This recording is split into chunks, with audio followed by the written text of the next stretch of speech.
we have to go back to the back rooms.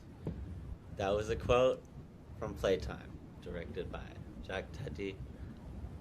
I'm Matiu. Oh, this is a very cool film podcast. How are you guys? How are you doing? I'm Matiu. That was good. We're never gonna figure out an intro. We're not talking about Backers today. We're talking about PlayTime. We're not. Yeah. But we did go see the back rooms. All of us except for you. Well, thanks. Yeah, that's like why we said we weren't going to talk about it. Because you hate me. Well, I made up that intro in my mind, and I was like, no, I don't want to change it. It was like we could go. When do they say that? It's time to play. They don't say that in PlayTime. Yeah, they say it in PlayTime. Yeah, we need to go back to the back. No, they don't. Yeah, I think they do. They say it in French. Yeah. You don't speak French to understand. That's what that German guy was yelling about. Bro, he was not just German. He was switching between German and French, and I was going, wait, what is going on? I'm very... Okay. I'm Matiu. Who else is here, guys? Tiger. Stella Littlewood, that's me. No. This is going to be We're really... messing it up. We're gonna get your act together. I'm Stella. I'm Jack. Okay, and this is the very cool, awesome film podcast. Yay! Rolls off the tongue. Before we get talking into the film, I'd like to talk about the Cannes Film Festival. That's what's been happening. Some very important stuff. I've got this app called like the awards predictor thing, and it's just going crazy off there. Everyone was trying to predict the Cannes winner. There's quite a few awards. I think pretty much all the awards didn't go to the movies that were expected, which is new. The winner, the Palme d'Or, or I don't think that's how it's pronounced, but white people say Palme d'Or, so it's okay. Is Fjord, directed by Christian. It's Fjord. Fjord. Oh, Fjord. Yeah. I'm mainly attracted to this because what's the director's name? Christian Mingu. So it's got Sebastian Stan and Renee Rensfield. And basically this director, he was like dying for like 20 years in like a hospital bed.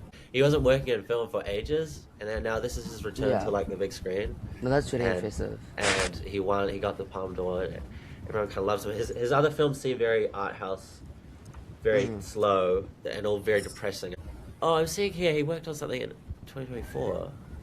Okay, maybe this isn't his return, but I just like getting to see someone celebrated for coming back, and I don't know. Yeah. And then the two cast, I think they're like always good. Like I've never seen a bad Sebastian Stan performance. I've never seen a bad, even though Marvel tries really hard to make his performances bad. Wait, that's the guy that's in Captain America? Yeah, he's Bucky. He's Bucky.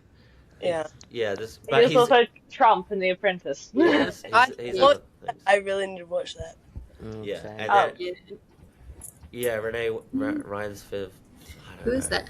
She's sentimental value lady and backrooms lady. Oh. Yeah, so her career is great, and she was in she was in sentimental value last year, which was crazy. For her career, and I think she's so good. She made Backrooms better. She makes she was really good better. Backrooms. For some reference, last year the Palme d'Or winner was just an accident, which should have gotten more attention. I don't know if you guys checked it out, but I really liked it. But then the year before that was Anora, and obviously that was like a massive thing.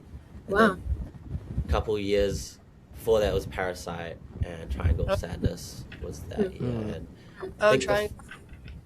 Like Apocalypse Now, Pulp Fiction, and so I think usually for me, Cannes is like the awards and the film festival to go see for if you're looking for quality, because the Oscars, they don't celebrate quality that much. It's kind of a popularity. The Golden Globes don't celebrate quality, but I think there's it's a money contest. It's bribe the judges as much as possible. Yeah, I have heard that. Promote the Oscars as a whole, like as a brand. Yeah. Doing that, then I mean, they only just changed it like a couple of years ago that it's required for the judges to watch all the movies in full. Oh, I love that. That's so funny. Wait, we weren't It's doing been that? going for 100 years. How could they not have been watching the film? Yeah, and I saw a quote from an Oscar voter, because last year it was just an accident, didn't get many votes. I think it got into international feature, but a bunch of Oscar voters were like, "Oh, that movie didn't appear in my feed." What? Oh. The Palme d'Or winner didn't appear in your feed, and that's why you didn't vote for it? What does that mean? I should start not watching the films that are recommended each week and just come and do the podcast and just be like, yeah, I thought it was good. It wasn't on my feed, but I thought it was good. And then you're like, what part? And I'll be like, I like the part where they were like in the car. Oh, yeah. Yeah. But for your Palme d'Or winner, I'm gonna check that out. I think. No, I'm not sure that. It sounds cool. interesting. I don't My know dad actually has a film in the film festival this year. For the New Zealand Film Festival, New Zealand Film Oh yeah, we should talk In the about New that Zealand as well. one. It's I'm called really Bomb Mom Alien Pregnant. Oh, cool. Yeah. It's Wow. about a teen pregnancy, but with aliens. Yeah, I wanted to talk about. Hell yeah. Yeah. Yeah. I wanted to talk about that as well. Yeah, that's in the film festival. That would be cool. And then, is Fjord in the film festival? Yeah, that's in the film festival. Has for the New Zealand, whole Oh, it is. Yeah, Fjord is. has the whole program been released? I think a lot of it has. It's on the website. Well, then we can go watch the fjord together. Fjord, I think Fjord will be a good one to watch together. When is it? Oh, I don't know. I'm They just don't. checking I don't it think out they've now. released times. I think they're releasing. Okay. Oh, movies. no, I don't think they've done times either. They just like release what they're going to be playing. Yeah. And this is the first New Zealand Film Festival where I've actually seen a couple of the movies, which is funny because they're meant to be premiering there. But I've actually seen a couple of them. I think Arco is coming, which was one of the best animated features of last year. I thought it was interesting. It's about like rainbow people. I don't know. It was kind of bad, but it was. Is Okay. it Little Girl in the Rain? Little Amelie, the Amelie. Little Girl in the Rain. Yeah. Yeah, that's That also was coming. that was last year at the Oscars too, right? Yeah, I've seen that as well. That was fun. That was definitely the best of the animated features, and of course that one didn't win. It's okay. But that was fun, and it's got Amelie in the title, so it's good. So those are the movies I had seen, but they're coming to the New Zealand Film Festival, so that's cool. But I think moving back to Cannes, the movie that won the Grand Prix last year was Sentimental Value, and this year is Minotaur, which I have heard a lot about. About that. Oh, it's a French film, so I'm not too sure about the actors, but I've heard. Yeah, so Minotaur, I think that's also coming to the New Zealand Film Festival. So Minotaur and Fjord are my top. Yeah, we should go. Very interesting. Yeah. Sure. Yeah, so Minotaur's coming. I'm super interested in those. Yeah. I don't. It's because I want to talk about them, but I also don't want to look at the plot because I'm gonna watch them. Yeah. It's kind of hard because we have. And also, I don't know about them. I don't have. Oh, you don't know? Yeah, I mean that's why. Yeah, I'm talking. I think the best director was Fatherland, which has Sandra Hüller. I love her. She's just so good. She's in Hail Mary, the lady in Hail Mary. Yeah, I think she's great. So, Oh my god. What? Sorry. No, I'm remembering. Yeah. Yeah. Oh, and best performance by a lead actor is a movie called Coward, which is also coming to the New Zealand Film Festival, and it's directed by Lucas Don't, and he did Close, which I really need to watch as well. And Coward, like the imagery of Coward already looks like incredible. Like these posters, like it could either be a train wreck or amazing. Is what I'm looking at. No in between. No in But between. we know at least that the lead performance. So. And he's a child actor, I think. Or like 17? Like, but, okay, how old is he? Yeah. This will make for good content, guys. How old Well, is this boy? I'm just sitting here in silence. Like, 20 years old. 20 years old. I think, speaking of silence, we need a moment of silence for A24. Oh, dude. You had a good run, and now it's just. What, you're talking about promoting AI?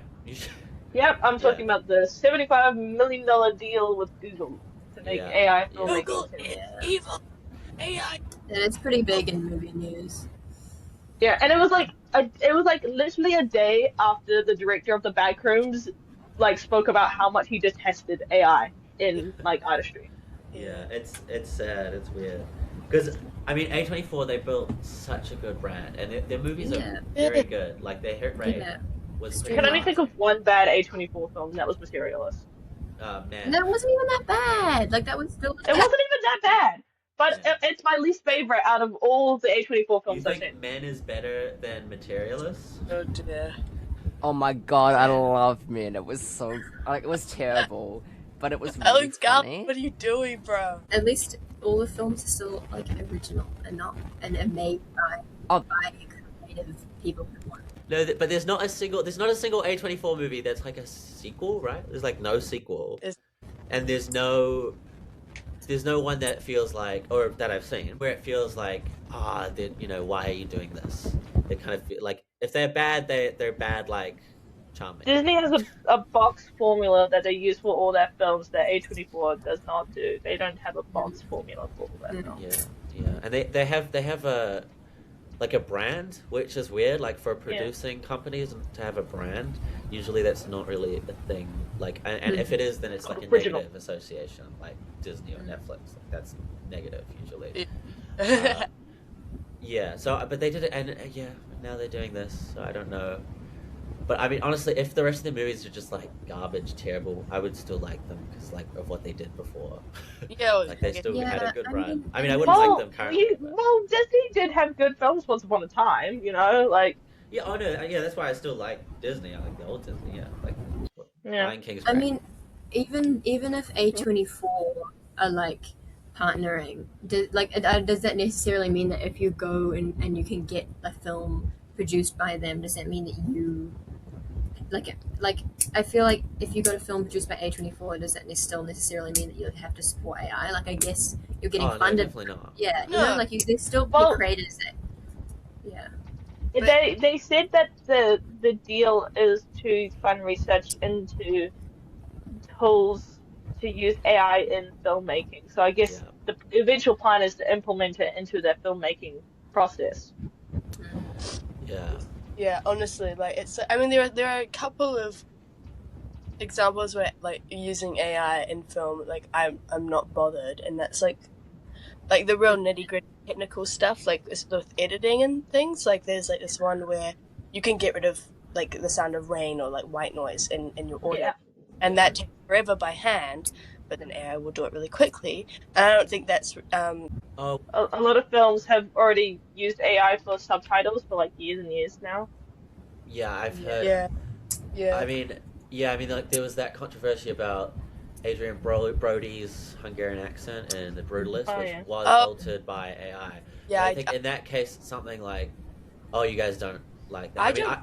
Because I think his voice, like he's still doing a Hungarian accent, and it's still his artistic creation and his vision. Yeah, I don't. They're like just that. changing it a bit just to make it sound better. I prefer it not to, but I think that doesn't mean that his performance is AI, and that doesn't. No, I'm not gonna hold that too much against the Brutalist. I have things against the Brutalist for other.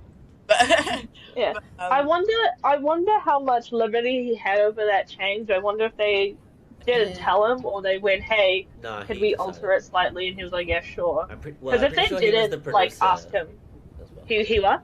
He was the producer of the movie. Oh, so okay, he so yeah. decided that. Or no, he didn't He was- decide it, but- He was like, "Oh, I did a shit job at this." No, but I do think because not all the scenes were altered, and I think there was like people were showing the like scenes, and I think like it's still he won the Oscar for that, and it's still like pretty deserved, and it's still like his performance. But then there's something like Late Night with the Devil, where there's one frame of that where that is entirely an AI generated photo, and in that case, like that's not your film, that's not you. You just put something else there. No, yeah, that's also like really goes. No, but I'm saying I think there's levels. I think I don't mind it in The Brutalist because that's like technical stuff. But then in Late Night with the Devil, that's like you're showing me a whole frame that is AI, a whole thing. That's so bad. And stuff like writing scripts with AI, that's like. That obviously, but I just feel like with the Brutalist, like maybe with the Brutalist example specifically, it's like, yeah, like it's not, horrible because he was still putting effort and whatever. But I just feel like it's sort of opening the door, you know, Exactly. to much worse. There's different types, and the issue is the generative AI, which is this, because like AI's been used for like all of computing, like your YouTube algorithms like AI, but it's not AI if that makes sense. It's not like actually intelligent. The issue is like the actually like intelligent sort of like able to think and come up with ideas and solve abstract ideas and things. That's well, they don't come up with AI. They Steal. And they steal ideas and then like kind of like repackage them. Yeah. No. It's stealing. Yeah, it is, and this is like even just going onto Instagram, right? If you use it, you're pretty much selling anything you post that AI can take and use. And like my mum was posting her art on Instagram, and she was like, "Well, now I have to take this account down," which has been great for my business, but like I have to take it down because I don't want Instagram to use my art. They can use that data. They can use it. It's scary time. Well, thanks for bringing that up, Tiger, because I completely forgot about that thing. But A24 can still definitely release good movies, and it's not completely downhill. But I do think it's a sign. They're doing a Backroom sequel, which I'm like, oh god. Well, I'm just like, if they do use it in like in serious ways, I just want you to say it, bro. Can you please put a disclaimer like, yeah, we used it in our visual effects, like. Yeah, they should disclose everywhere it was used. But I wish that they would, you know, like A24 could still do some good stuff, whatever. I you know, it's just my faith is lost in like the company, because I used to think like, creatives can come to them. Yeah. It's like Ari Aster or something. They can come to them, Alex Garland. But now it's kind of like, well, what are they going to do with this power? Yeah. I was like, oh man, if I did a film with A24, that'd be epic. And I'm like, will it be epic though? Anyway, back to new movies. Yeah, I've high-key been silent because I don't know any. I don't know. I didn't even know that Film Festival happened. I know Disclosure Day came out, and I want to see that. Gonna be like, I feel like, because I love I love Emily Blunt, I love Josh O'Connor, I love Steven Spielberg, but I feel like I'm not gonna save it because Steven's made so many movies, right? And some of them have been alien movies. Some of them have been, a little bit, because he's quite cheesy, he's very earnest, and sometimes it doesn't pay off. So I think Disclosure Day may be a little bit of a meh. Wait, have you seen it? No. No, okay, yeah. I think I'm the only one that's seen it. Yeah, it's weird because it's so earnest, and that's good sometimes. But I think it's like there's a scene where people are looking at aliens, and basically they're like, wait, is it AI? And then they say, no, it's not. And then everyone just believes, that's not how society works, and it's not how you write. And it seems like a movie that would come out. It would be great 20 years ago. Like it would be next to Minority Report or AI, like something like that. But now it's 2026, and that's not how you write a script in 2026. Yeah, because you can still have the earnest stuff. Like I love there's some really funny thing, but it doesn't really work. And the aliens look exactly like the alien in Fall, which is. He did the same design for artificial intelligence as he did for the Disclosure Day aliens. Yeah, it's because it's in the same universe, the Steven Spielberg universe. Oh, cinematic universe! Yes, let's make a bunch of prequels and spin-offs. Yes. Yeah, but Disclosure Day came out. That's fine. I think that could get some awards because it's Spielberg, because he's cool. Yeah, and Leviticus and the Odyssey is coming out at the end of the month. Girls Like Girls also came out as well with Leviticus. Yes, I actually hadn't heard about that. It seems like another Instagram kind of movie, which is cool. Because I heard about Obsession from Instagram. And it's also coming out. Well, why not live action? Oh. They were promoting it at the Warriors last night on TV. It was awful. No, I was just gonna say I really like the Vox wig in that. It's really good. You're laughing, and someone out there lost their bush, and you're laughing. I wanted to talk about Disney's new film Hex. With the trailer for that they came out with. The entire film has been ratioed for Instagram Reels.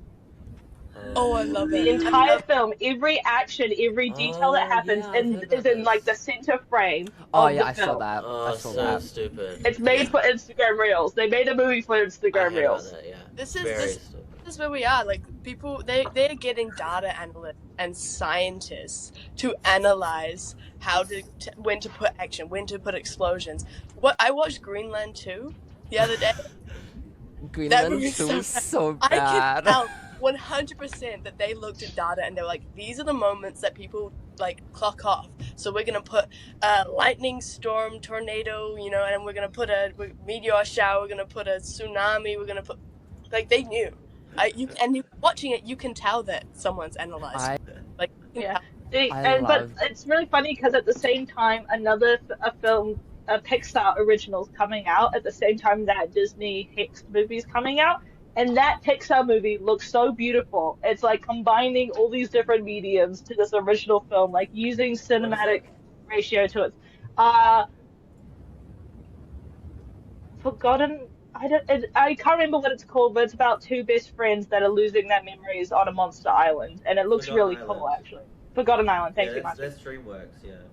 Oh, is it DreamWorks? Not Pixar. My bad. Yeah, DreamWorks. it looks fun, but it looks like it could be bad. But I mean, it looks better than that. It looks way more like it's like they're still appreciating some little bit of cinema. DreamWorks. I just like what is Disney planning? Like, you cannot compete with reels. Don't even try. Well, this is what I was saying yesterday. The first film was 6 seconds long. True cinephiles just watch TikTok.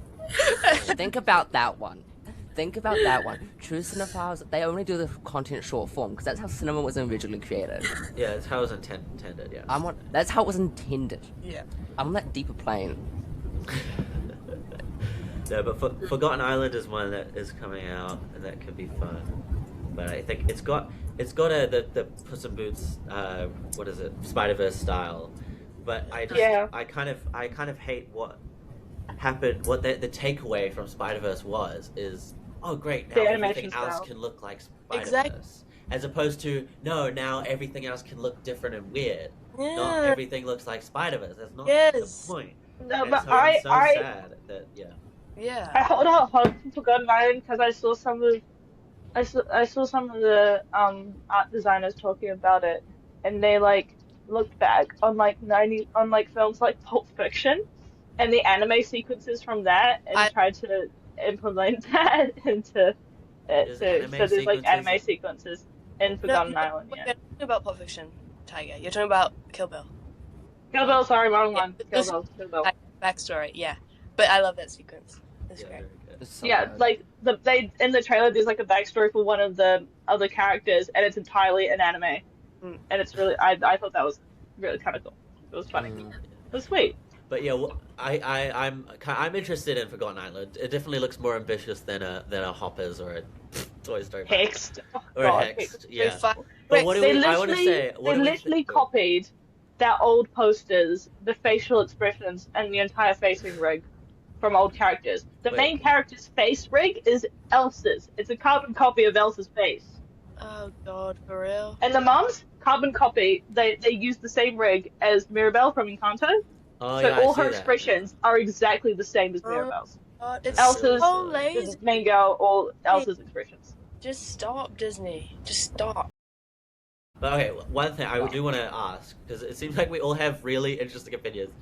What are we thinking of the Odyssey? What we think that's gonna happen? I don't know anything about the Odyssey. Me too. But I'm like looking at it.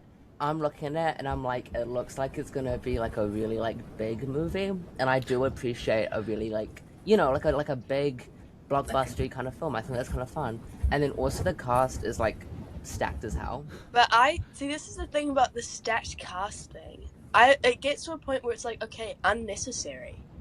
Yeah. Bring in some new people, guys. Like, you've got a massive cast here. You can bring in people who aren't super famous. Like, you're Christopher Nolan. I agree with that. People are gonna watch your movie regardless. You don't need to. Yeah. Yeah, I actually I thought of that like with the backrooms actually, because I feel like they're so easily, even though the people in the backrooms are still like famous, but I felt like there was like Renee, she's like in like new and they not trendy, you know what I mean? Like they are, but they're also Yeah. like, Well, you know what I Renee is. mean? She Like they was. sort of I yeah, feel the opposite. I didn't. Because the Backrooms act, the main guy, I know lots of his movies. I've seen him in lots of things, and that's why I was kind of like, I was weirded out when I saw that he was in the movie. I was like, oh, but he's like a big name. Like, I understand because you've got like a first-time director coming in, right? So to bring in known actors, so to just as like like to make sure that people actually watch it, because we'll go, oh, I know this person. Like I'm not going to judge that, you know, like. but I feel like with the Backrooms, he didn't need it. Like Backrooms Yeah, but I know people is don't. such a Well, big thing in the video game world. Like I it's. no, but this is why I thought the casting was really good because they could have gotten super unknown people. But I think I mean, I kind of respect the casting choices that they did because to me, the Backrooms is like very, very younger audience. Like it's kind of a trendy sort of topic, like kind of spooky. I would kind of expect like to cast like kind of like like a TikTok like kind of like a like a hot like kind of like oh like someone, but they casted just Yeah. But also like the casting was just like the actors were all really really really fucking good. So like honestly to me, it's not that big a deal because like the actors, they like it felt like the roles were almost like, and I don't know if they were, but it felt like the roles were like written to suit the actors almost. They felt so organic. Like it was, I felt like it was. They were really, really good at like actually performing. So like for me, whoever does it, it doesn't really matter because like the performance itself is really good.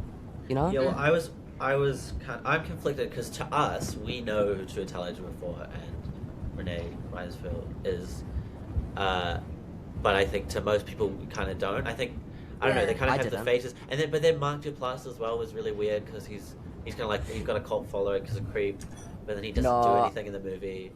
I loved that because when he came up, I literally was like, "That's the man from Creep. Yeah, that's the man from Creep." That's the point. That's kind of stupid. Yeah, no, but he doesn't do anything. Really anyone could have played that character. Anyone. He just but says a little bit of exposition and leaves. Because I'm like, I've seen like him do like full frontal, and that was just like really funny because it did kind of take away from the story just because I've seen Creep too, and I'm like, that's what I mean. That's what I mean. It takes away. I've seen that man's penis. So I think Backroom still falls to that thing where it still takes away. But I think the main two were well cast. I think they were just right. They were not unknown, but they were kind of their faces that we kind of know, but they're not like. They're like you could maybe know them if you like into like movies, but like I feel like there was still quite interesting choices. But then I guess they're both Oscar nominated, like so I guess there's. Didn't she win last year for Super? She was super close. It was Jessie Buckley that won, but she was super close. She's definitely gonna win one day. She's great. I think But I think back to the Odyssey. I think here. Yeah. There is it just keeps going. Like it's like the 20th credited cast member is Elliot Page, and that's still like a very famous actor. Yeah. Like that's like you're still. I'm actually excited to see Elliot Page back on the big screen again. I'm honestly excited to see all of them. I don't actually. I'm really excited for Robert Pattinson. I'm gonna be honest. Yeah. I'm excited to see him play a bad guy. I've never seen him play a bad guy before. I have. There's a lot of Robert Pattinson coming up in the movies, but I want to be mad at it. But I do love him. I do love him. I love him so much. He's so good. Like he's a good Batman. He's a good Batman. Like we're like, oh my god, like start casting unknown people, but also like it's working. What they're doing is working. Like we are going to the movies because we love the people that are in them, you know. Yeah, it's weird because I'm looking at this cast. I actually like all of them. I like all. Yeah, so except maybe Tom Holland, maybe not that much. Yeah, Tom Holland's the only one that I'm like, but he's like a nice lad. I'm actually not like mad at like Anne Hathaway or Matt Damon. I love Anne Hathaway. I don't know. I just think she's like my comfort actress. Like she's like people with Prada, Princess Diaries. Like, yeah. It's not so much like I don't like the individual actors. Like obviously I like them. It's because that's because I know them. You know, like I don't know. I just think it's like the principle. It's like you've got a big name. You have the opportunity to bring in unknown actors, and I think for that, I feel like that's a ploy to bring people in. Oh, we know all these names. We'll come and watch it for them. But it's like why pander to us? We already know you're Christopher Nolan. You don't need to pander to us. I mean, I think it's pandering to other people, like Mia Goth fans. Well, like, I mean, us as Mia Goth's in it? Audience as Mia Goth's in it, yeah. See, that's what it does. It gets that reaction out of people. But that's why I'm really proud. Like last year was such a great year for casting. Sinners had that kid. Oh, beautiful. First time, it was so good. And One Battle After Another, Chase Infinity, was so good. And then Mighty Supreme, pretty much full of unknowns. I mean, except Timothy and Gwyneth Paltrow. But yeah, I'm very proud of like last year. But I think it's kind of just the standard. I don't mind it that much. It's kind of stupid, but I think it's like something. It's like Wes Anderson and Chris Nolan and Wes Anderson just have the biggest cast, and they just kind of comical at this point. Yeah, I think it's a good blend of like unknown and known is good. Like you have like a known actor, maybe not as the lead, but you have a known actor that brings the audience in to watch all these unnamed actors and be like, wow, these guys are so good. Can't wait for more, you know? Finding the balance. Yeah, I mean, I think this will not have the balance, and that's okay, but also kind of. I'm excited. I always enjoy Christopher Nolan's movies, and it will be good. We'll go see it in IMAX, Oh yeah. Yes. Obsession did it right. Anyway, to watch it's like true IMAX. So then, when it comes to digital, like some of the ratio will not be there. Yeah. Is that how that works? They can't. Yeah, that's take apparently away, like, how. an eighth That's of the apparently screen. they do a specific cut for like. Well, that's how they used to do it normal with cinemas. No? Yeah, that's like how they do it Nolan with did that film. with lots of films. Yeah, I So know. weird. So like Playtime was filmed on 70mm. Yes. And then Tati refused to do a 35mm cut for cinemas that could only do 35mm. So the only cinemas that could play it were the ones with 70mm film. It's like a similar thing. There is like a theatrical cut, but then there's also the IMAX cut, which actually has like the whole like fame, Yeah, but like when it comes to digital, like we saw all of Playtime, right? We saw all of it. Yeah. When it So comes to digital, this it'll be comes to fine. digital, But when it's I think when it comes to digital, it should be fine. But when it comes to watching it in cinemas, which I want to do, we need to go to an IMAX cinema to watch it. And there's only like one of those in Auckland. And also just like for sound and like it's how he intended it. It's how Christopher Nolan intended. Like all of his movies are kind of intended for the louder cinema. than all of the dialogue. Oh, I hope so. it happens like It does happen a lot, and it's like intentional, and it's like why? Why now? I like it. You like that you can't hear the dialogue. At IMAX once, and they got I like when it's really loud. Really wrong, and genuinely like it was so loud we had to leave. We had to leave the theater. Because I had like earphones and people like sticking their fingers in. It was their ear so loud, and we had to leave. We had to leave, and we got our money back. But then I watched it again, and I actually didn't. It's not my bad. But anyways, should we talk about Playtime? I think we talked.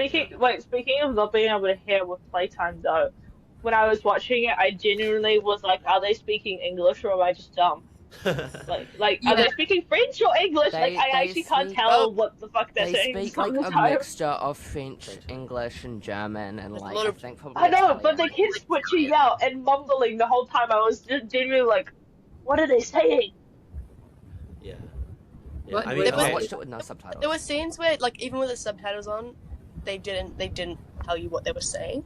Yeah. And I didn't have subtitles. Neither did I didn't get the glory of subtitles. I liked not having subtitles. Yeah. I didn't get subtitles on my video. Can I say, okay, you don't actually need, it's not a movie you need to watch with subtitles. He made it with the intention, like obviously watching it with subtitles would make a difference and make sense, but it's not something that it's like up to you, because he made the movie with the intention of the dialogue not really matter. Like you don't need to hear what they're saying. Half the time if they were speaking and I actually could hear it, I wouldn't really even be listening because there's so much going on, and I'd be like mainly just watching it. You know, like 5 different streams of dialogue happening at once. Because you can hear the entire room and everyone like, having a conversation. We're English speakers. When you hear the English, they kind of speak. They don't say much. They're saying, "Hey, over here." I love the way they're talking. Yeah. It's so funny. Like the when I wonder what the French sounds like, because the English sounds so theatrical. It'll be like, "Oh, Barbara, Like it's so Yeah, like so silly. I don't know. I liked it. It was But how about Stella? You Slam your recommended doors this. in golden Oh, yes. style. Okay. You recommended this. Tell us. Introduce the movie. Okay. Give a brief plot Yeah. synopsis if you can. I can. Okay, so Playtime is a 1967 comedy film by French director Jacques Tati. I have a small summary that I did. I was going to write my own summary, but then I just found a really good one that the Criterion Collection wrote. So yeah, Jacques Tati's gloriously choreographed, nearly wordless comedies about confusion in an age of high technology reached their apotheosis with Playtime. Every inch of its super wide frame crammed with hilarity and inventiveness, Playtime is a lasting record of a modern era tiptoeing on the edge of oblivion. So yeah, it's a French comedy film, but it is famous for the narrative being like not really existing and being like an extremely unique storytelling product, basically not product but like film. I don't know. It's like extremely unique, and there's nothing really else like it that has been made since or before. Yeah. Should we go around and say? Yeah, brief thoughts. Maybe before we go into like detail, just brief thoughts. Okay, I do. Or I also have some fun facts. Do we do that? No, well, we'll do that while we talk. Like, just brief thoughts, like on like what we think before we get into like the plot. Because I don't know about you guys, but I adored this. This was it. I thought it was excellent. Well, we can start with you. I'm pulling out the adore. Yeah, but I don't know. Yeah, I just thought it was excellent. I thought it was so good. I thought it was so weird. Yeah, I don't know. Well, you guys. Go. I thought it was like so good. Like genuinely, it's one of my favorite films. I think now. I thought it had like even without the dialogue or like the narrative, I fully understood what was going on, and I fully understood like what he was trying to convey and like the like themes and stuff. And it was also just really funny. Like I was actually laughing out loud. Like it was so good. I loved the gag with the door and how it broke, and he just like held the door handle up and pretended to open it to like maintain That was really funny. It was so funny, and it was really good. And I think it had at the same time like a ton of things to say, and he said them really well without having to like verbally explain it to the audience necessarily. So yeah, I loved it. Yeah. I watched it twice because I'm gonna be honest, the first time did not understand what was going on. I kind of could see the recurring characters in it, like the door and the photography lady, and I liked. It took me a while to get it. Like the second one, I enjoyed it much more the second time round. I think the first time round I didn't enjoy it as much. I was like, what the hell? I couldn't follow along. Whereas the second time I did enjoy it a lot more, and I found the jokes more funny. I liked how even though I was kind of confused on who the characters were all the time, I still managed to like enjoy it and like find everything goofy and silly and fun and yeah. Okay. Love the little guy. I'm the outlier here. I didn't really like it. Oh yeah. I felt that it was too on the nose, and I don't think it was very developed in what it was trying to say and its ideas. I think it was just like, technology, globalization, modernization. Here it is for you, you know, like it didn't go into it. And I think there's subtlety and there's nuance, and then there's just straight up like not developing your idea. And I felt like it was more on the not developing your idea side of things. I think it would have been a great short film. I think it would have been a really good short film. Not 2 hours. I think it was too long. It was too long for what I felt it was too long too, yeah. Because I understood everything that was happening. I understood everything that it was saying, and I was still like, it didn't leave me with much. I loved how it looked though. I love the sets. I love the smell. I think it's interesting. I appreciate that it's doing something new and unique, but I think that it was boring a little bit. Like there were times I love the restaurant. I love the restaurant scene, and then it gets to the end of the restaurant scene. It's like, okay, now it's gone a little bit too long. Yeah, I mean, I don't hate it. There are parts of it that I do like, but I don't think it's amazing. So that's. I kind of agree. I found it funny and goofy, but yeah, it didn't leave me with anything really that much. Yeah, I'm probably more on the side of I did really enjoy it. like I do kind of see. I do think like I do understand it being sort of confusing. Like lots of people would say about the film like it's one of those films you sort of have to watch twice. Like I don't know that like that's neither here or there, but I don't know. I really liked it. I do agree it looked great, and I just think it was very interesting to me. I didn't find it boring. I found it very captivating the whole time, and like even though it was very long and slow, and also in like completely observational, like the whole thing was wide shots. There was no other like close up or moving. Like it was completely wide shot, and the entire thing in focus completely like choreographed, and it was completely observational. Like if anything, you know, because most films will follow a character's point of view. I feel like in this case it's following your point of view because you're watching it, like you're just observing everything, and I found it really interesting. I found like I will agree there are times where I would sort of zone out. That is true. Like sometimes I would kind of zone out and then like sort of not like notice the details or whatever, but then I'd come back in. Overall I really enjoyed it, and I just think I found it very inspiring, and I really love how it's just completely what's the word, like inventive, I guess. Like it doesn't follow unique. I definitely do appreciate that it's doing something new. I think that's really good. Like I want movies like that to exist, and I think there should be more movies that do like completely abandon what we stick to as a movie, like, and because obviously often we'll sort of follow a general structure, you know, when making. But I just think that, like, I don't see it as a really deep and meaningful movie. I feel like it puts that message across, but I don't actually think that it is. I think that it's just... No, I disagree. And that's what's so good about it. I think it's just it's so on the nose, and that's why I love it. Like there's literally a thing where it's like the buildings are all covering massive landmarks. And it's just so cool, and that's so cool, and that's so obvious. Are in the reflections only, and Paris is in the reflection and very far away. The Eiffel Tower reflect, and that's so cool. That's so cool. I think it's cool. I just don't think it's that amazing. I think it is. I like the observationalness of it. I really enjoyed it. Like that's what my favorite documentaries are like purely observational, like body cam footage of crew chief. And I like that observational that you were saying, Stella, and the visualness of it. But I didn't know. I feel like it had a serious idea to it, but it kind of got muddied by the comedy. I really liked the comedy, but I didn't like the big ideas mixed with the comedy, if that makes sense. I don't know. I think the ideas worked with comedy really well. I don't know. I just don't think it was...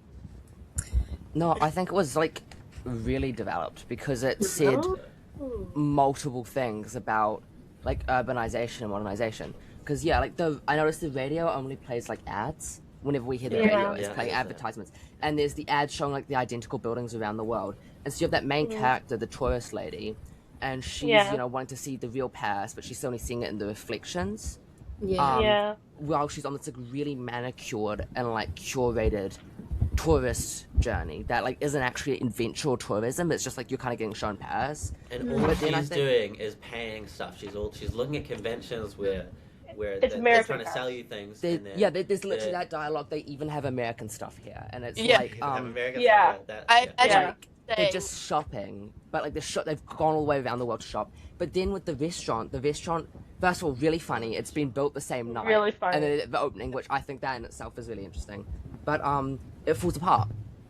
But that doesn't mean it's bad. It just like they try so hard like to keep up that facade, like the restaurateurs, of like that like high society facade of like, you know, smooth jazz club, whatever. But it falls apart to them all drunkenly singing on the stage and dancing and having fun.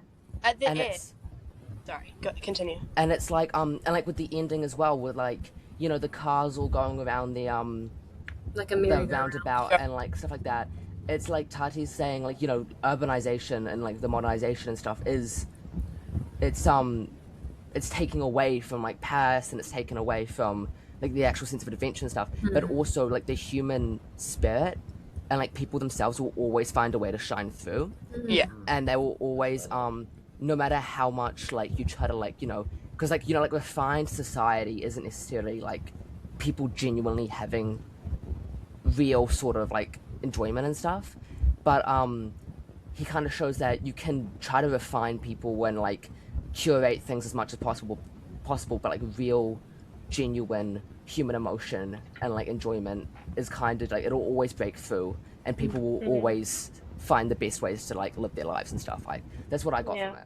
I mean, I think it's like, I don't know, like throughout the movie, I was like, okay, I get what you're saying. You know, like I was following all the messages and stuff. The end bit did like that one made me ponder a little bit, because you know, it's like it's always grey and blue and whites, and then like actually there's a little bit of red in every single frame, a little bit of red, but at the end colors start to come through, and so I was like, oh, so you saying actually modernization, globalization can bring people together? It's like there's positives. Is that what he's saying?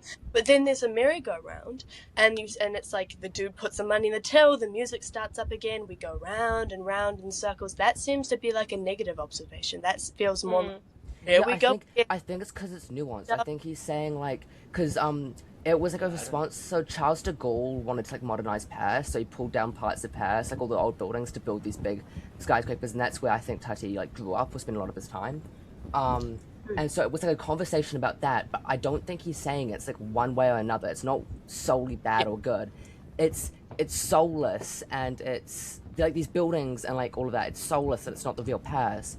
But at the same time, like the real Paris, and like the like real like soul of the city will always kind of come through, and people will always kind of like make something beautiful, even if it's That's exactly what I loved about it, because I don't think there's a single frame where two people get the same feeling out of it. Every frame has like something else. I watched it with a friend, and he was saying, "Oh, did you see all these mannequins? Did you see all these like cars?" And I was like, "I didn't know. I was looking at this guy doing this. I was looking at this photographer." Yeah.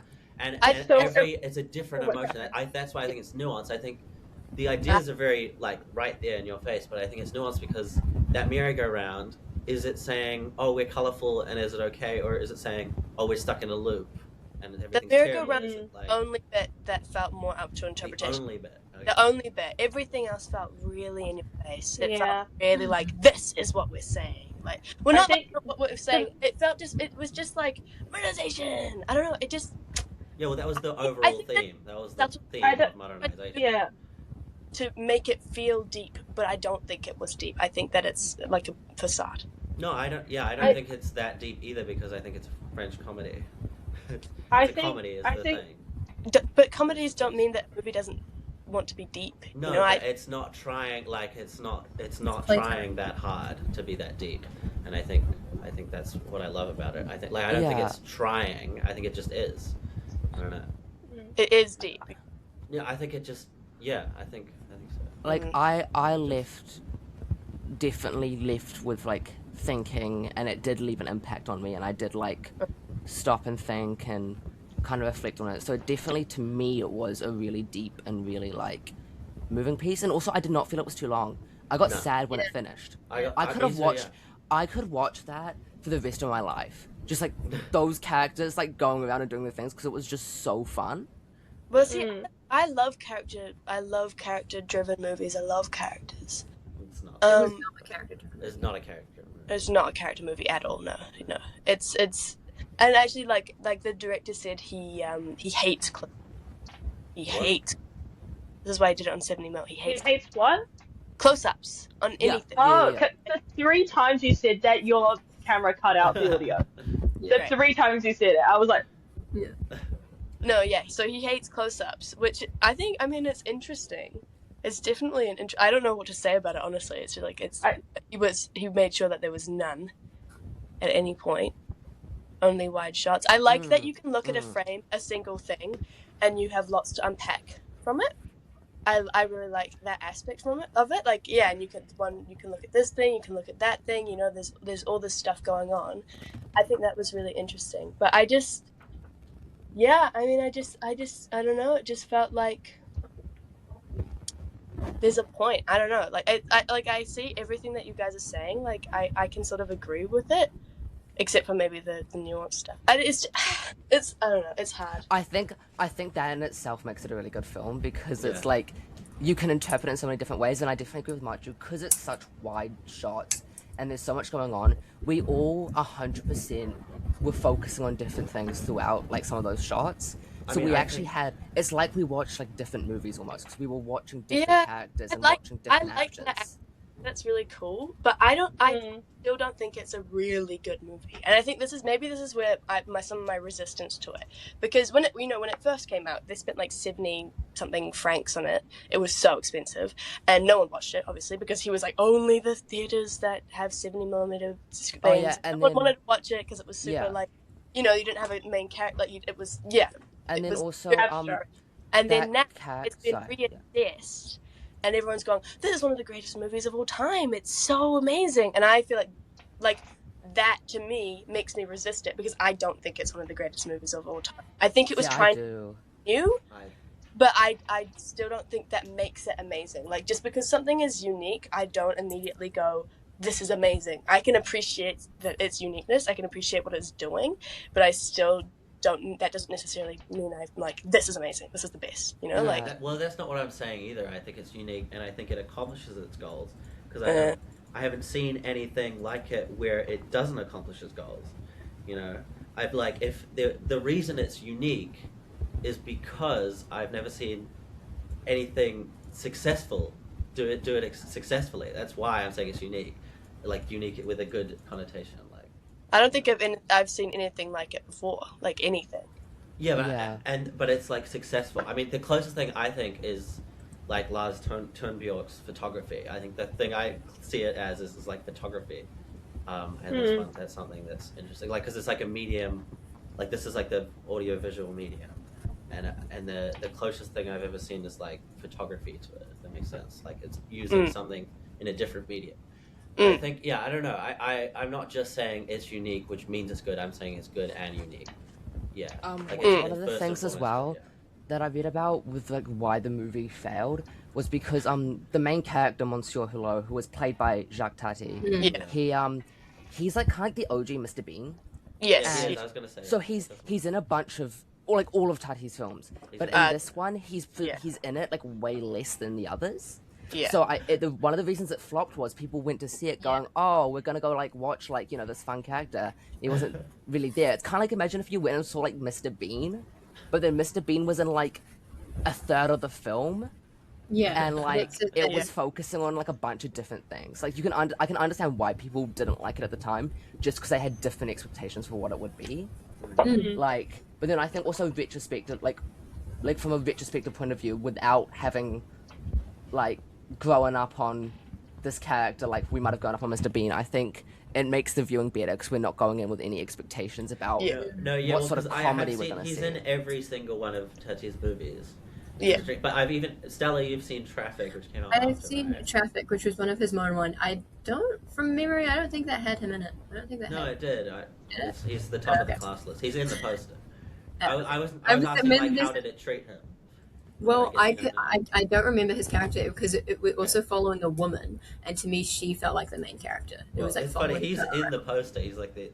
I guess they were still using. Oh yeah, he is. Well, I guess they were still using him to bring in. But I mean, maybe I'm literally sounding like an idiot right now because maybe he is in a lot of it. But from memory, I mainly remember a woman, a lovely like this woman character. Yeah, but how did what's contrast? Traffic came up is one of his more newer ones because it came out. When did it come out? It came out in 1978, I think. 71. 71. No, I'm looking at it now. Oh yeah, 71. So that was after Playtime, and it's very similar to Playtime, except it has, based from memory, it has much less. Like Playtime, he had basically built like a whole freaking city for it. Yeah. This one was less that. It was more focusing on in locations and it was more. It was about this lady who was and it was also a little bit more. It was following a character around it, like more so.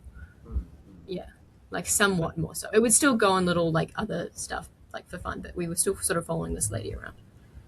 Also, one thing I liked about Playtime was we literally followed this group's entire vacation.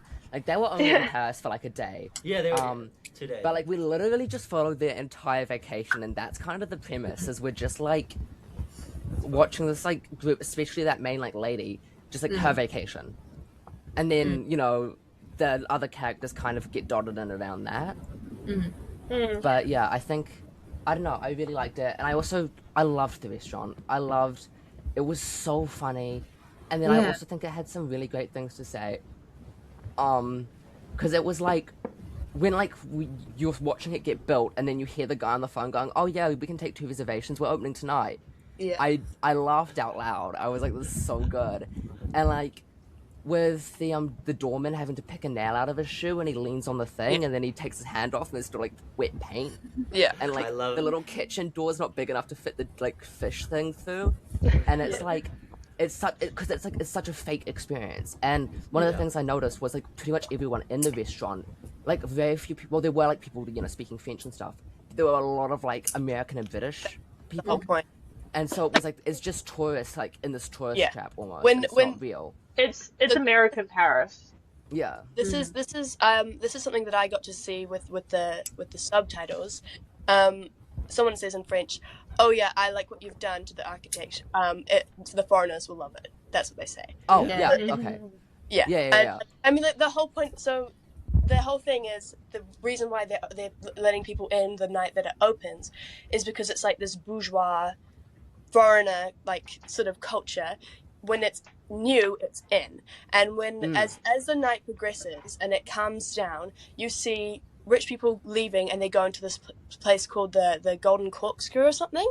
So there's a new place that's in now. So the rich start to leave, and more casually dressed people start to enter in. So the whole point is like, it's new, it's in, and then like just like that, it's over, and it's like this fast-moving consumerist culture.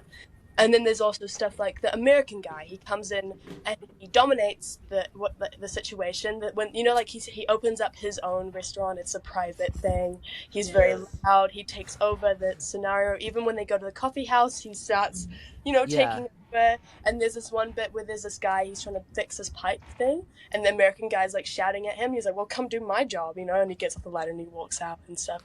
So I don't know, like all that sort of stuff. You can see what they're saying.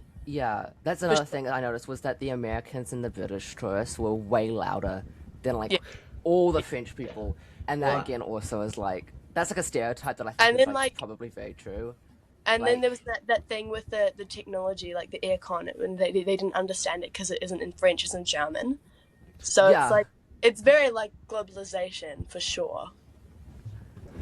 But I love the restaurant, the escalation of the American man, and then he's like letting people in if they have the thing on their back. Yes, that was so funny. The like little like snap, and then the waiter who had to sit outside the whole night because his pants tore, and then he slowly like had to switch clothes with the other waiters when their stuff fell apart. And then also at one point I was like, this is actually just turning into Final Destination Bloodlines, when like the ceiling like started collapsing, and then there was like fires like spreading, and I was like, it reminded me of like the like big skyscraper scene in like the beginning of Final Destination. It was. I was like, guys, I'm getting like flashbacks. The way that the music was used was also very interesting, because the whole first part of the movie there is no music, and then only diegetic, and then at the very end when you start to see the colors come in, she's about to leave. It's non-diegetic, and it's very I did very loud, very hopeful. I think.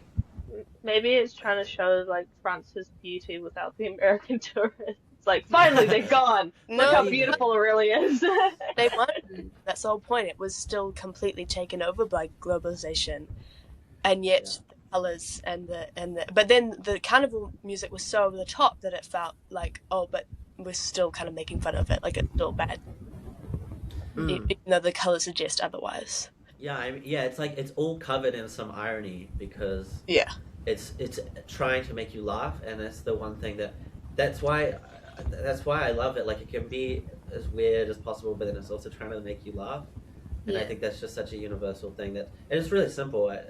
That's not that unique. Film trying to make you laugh, and I just love that's like the thing that connected with me the most is that just the stupidity of it, and because I love physical comedy, but I don't really like Minions or Mr. Bean. But something like Playtime, I just love. It's not clever. His pants rip, and then he has to stay outside. That's it. And like the doors that are silent when they slam. Yes.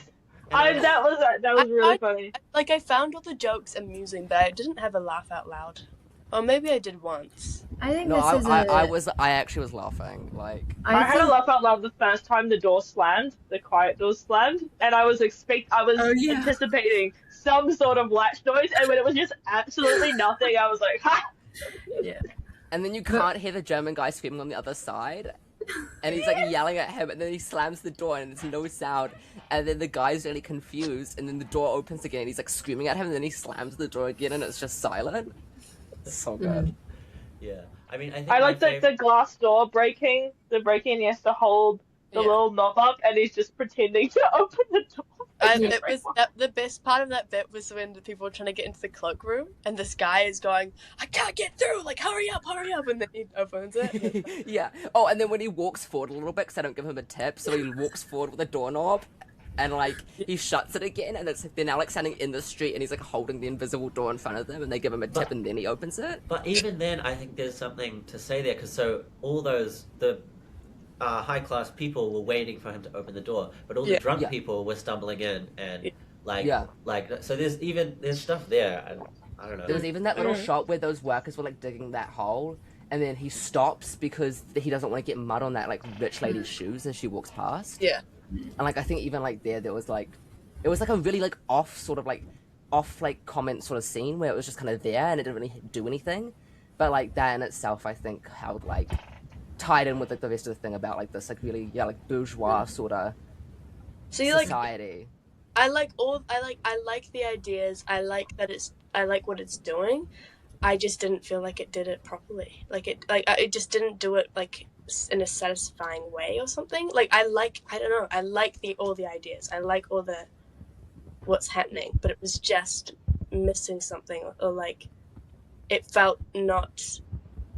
I don't know. And that's fair enough. Yeah, that's really interesting. Yeah, I think because it's true. Because I mean, the English dialogue even, and then you were saying the French dialogue. The English dialogue is like really like bad, kind of bad. Yeah. Like and like really on the nose. Like, oh yes, you said the what was the French word? The Americans will love it. Yeah, the Americans will love it. Yeah. So everything about all the lines are super on the nose or super, like, why is this seat reserved? I must have the best seat in the house, like that. Yeah. And that.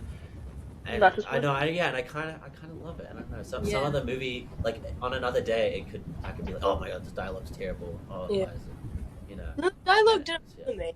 No, I think the dialogue was like, because the dialogue was kind of bad and badly delivered. I don't know. Yeah. But I just kind of. It's like they're not.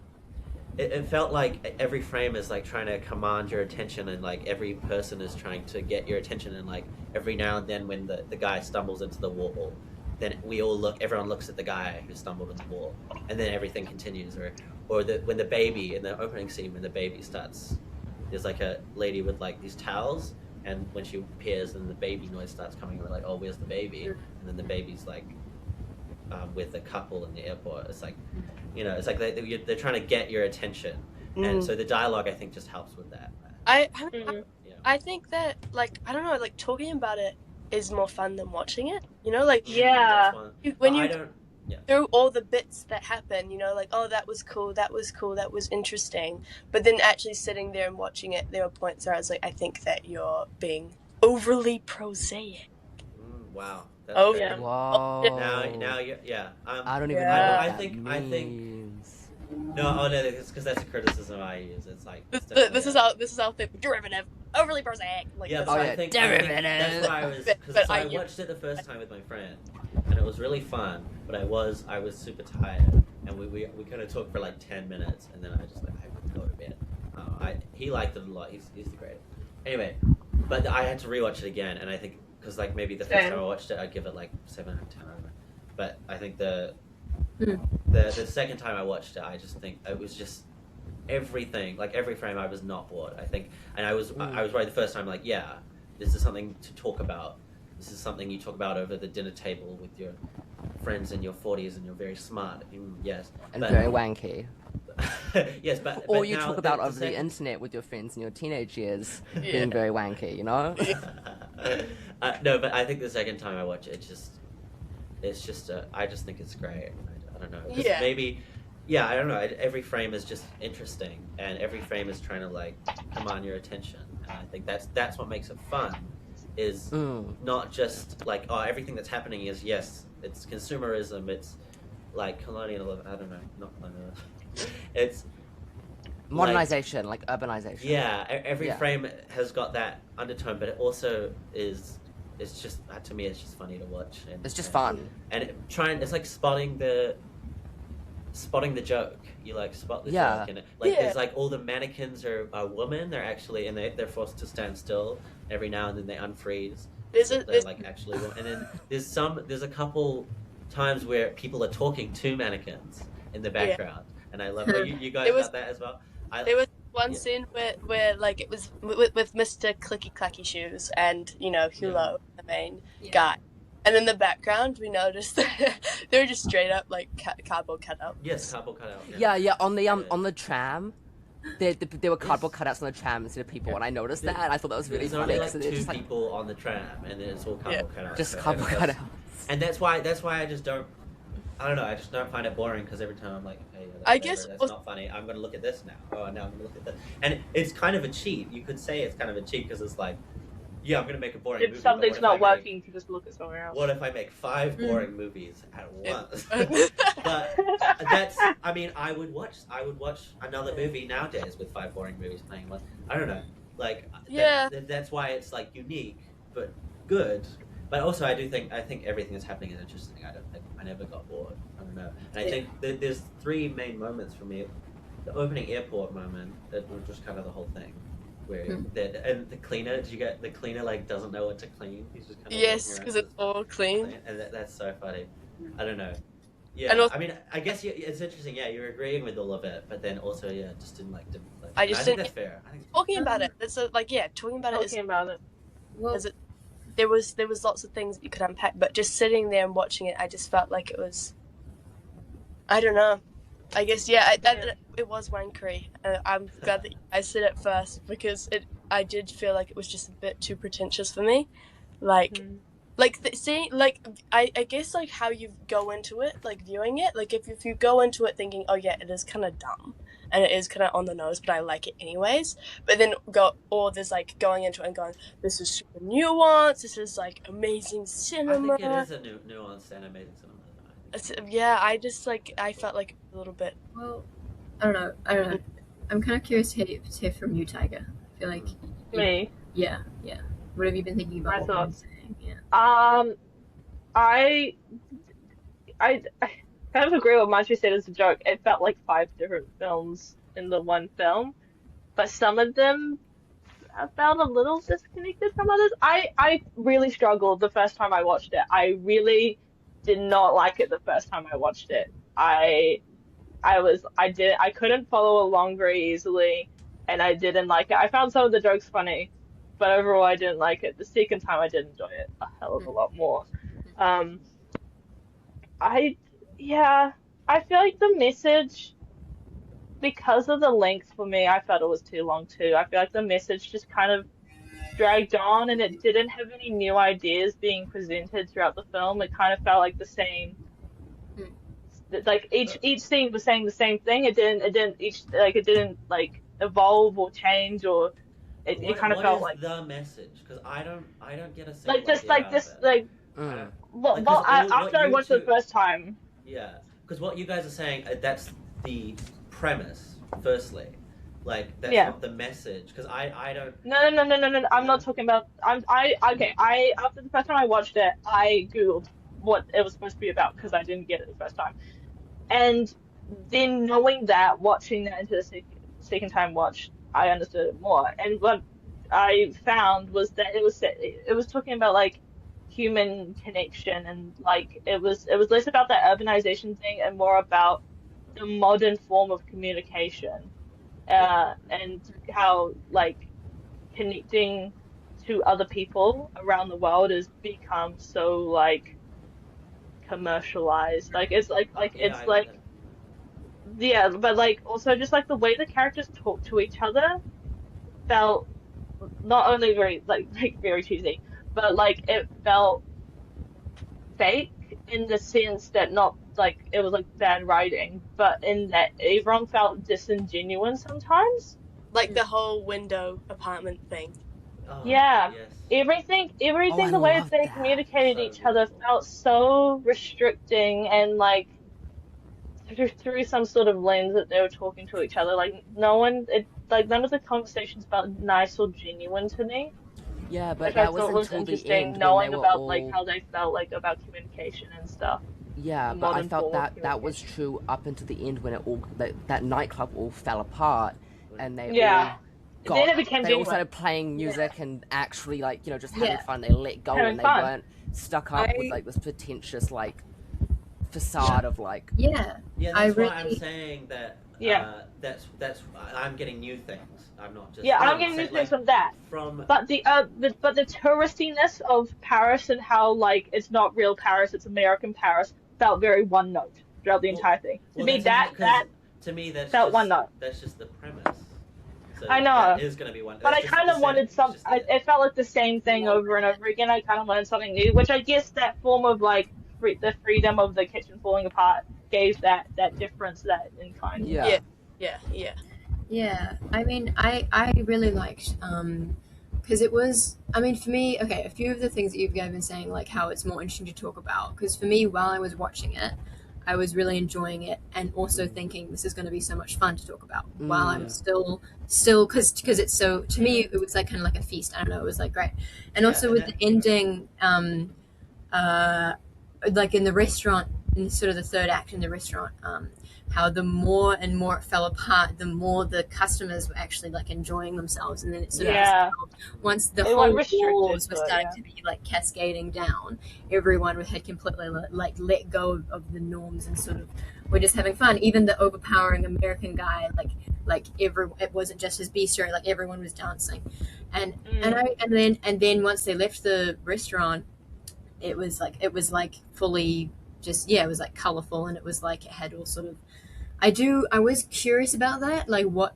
because the ending I was like it's still the same like hyper modern consumerism world, but now they're just putting it in a different light of now oh we're in seeing her like laughing on the tram and having this really sweet kind of like moment with the Jacques Tati character with the hat when they go into the market and everything, and then they have this whole little connection, and now it's really colorful like music. mm. But I kind of agree with what Jack was saying like a while ago, is that in the beginning we're presented with the most dull horror, like kind of plain modern environment, and Yeah, at the end it's super fun and it's showing how humans are still finding possibilities for like fun and kind of like silliness It's like and very play. optimistic.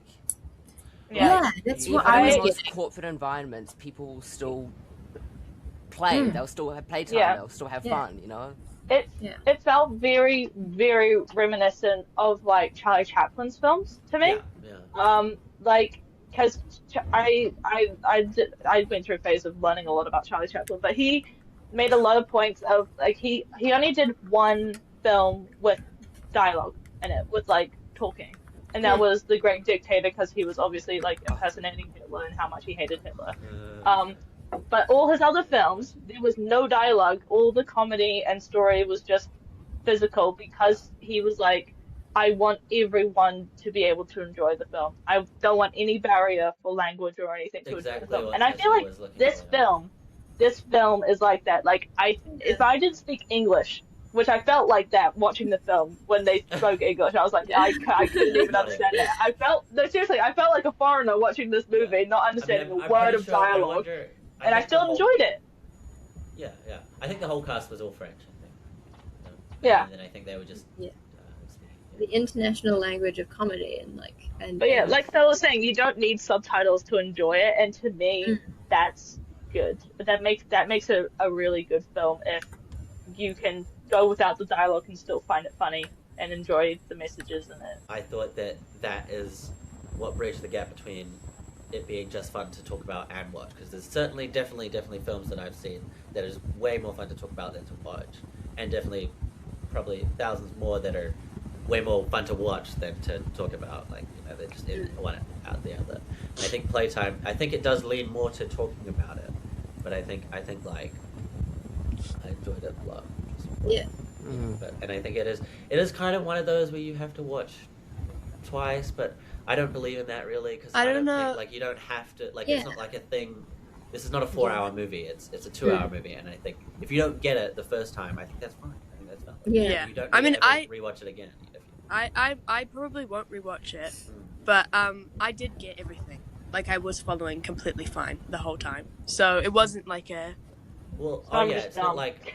No.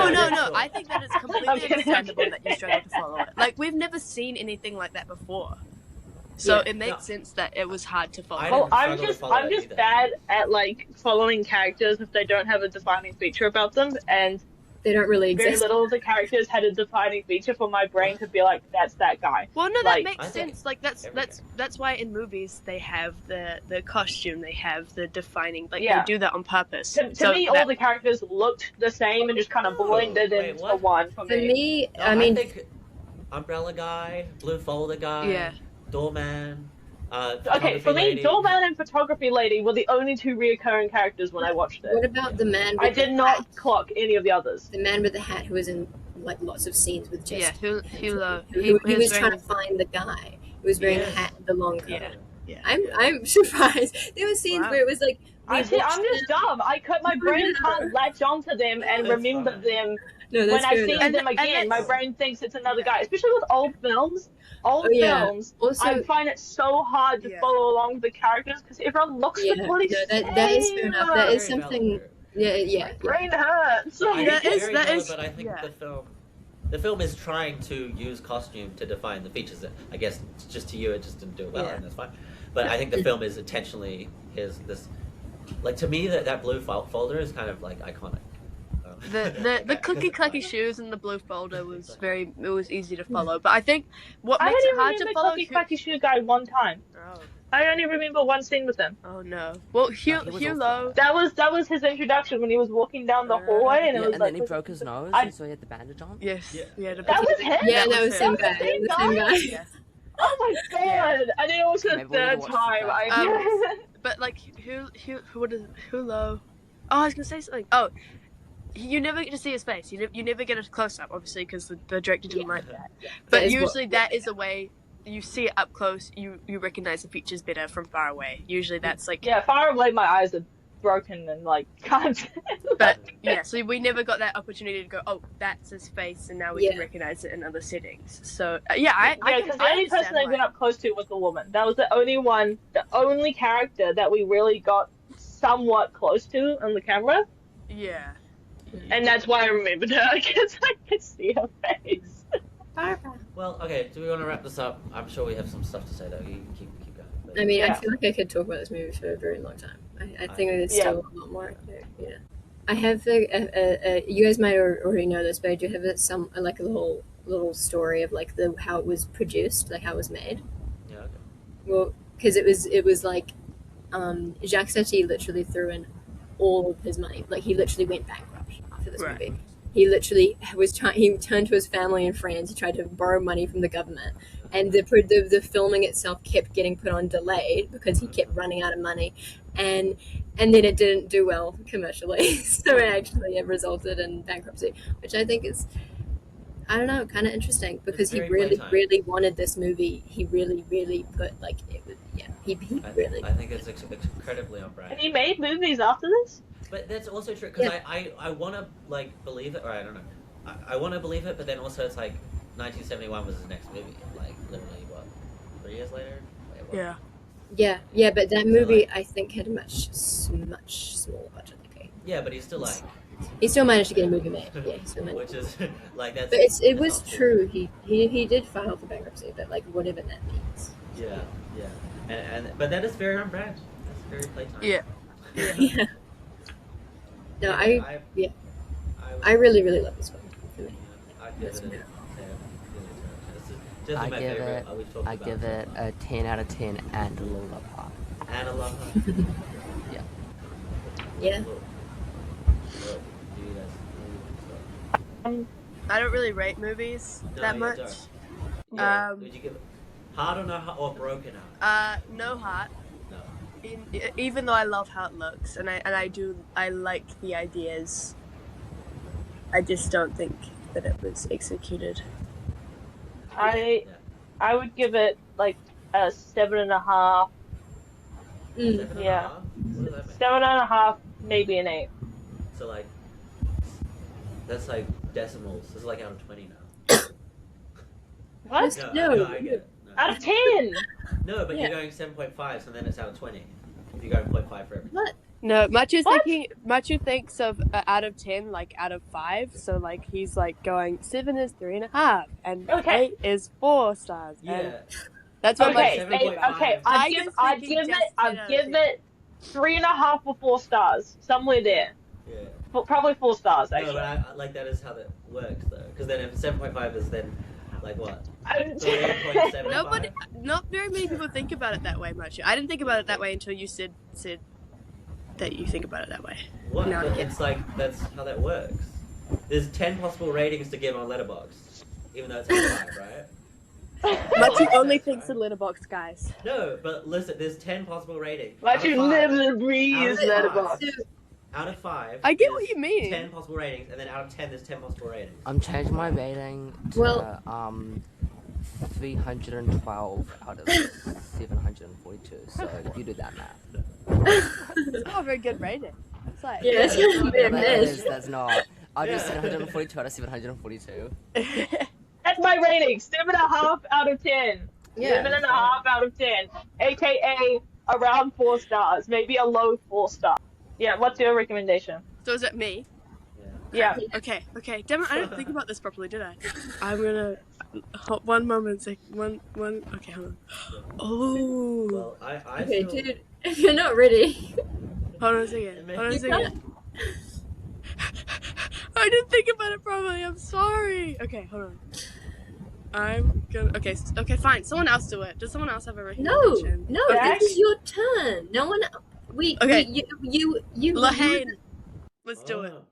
Lahaine? We're- Yes, I want to watch it so No bad. one's watched that, right? So I'm down. No, I haven't watched it. Have you seen Matiu, it? have you watched it? No. Okay. Have you No seen one's it, watched Eli? it. No. Yeah. No. There we go. Lahey. Do one that no one's watched. Lahaine! Okay. And out of 10 possible ratings, we could give this. There's 10 possible ratings we could give this movie. What? You know what? Sure. I'm still sad about this.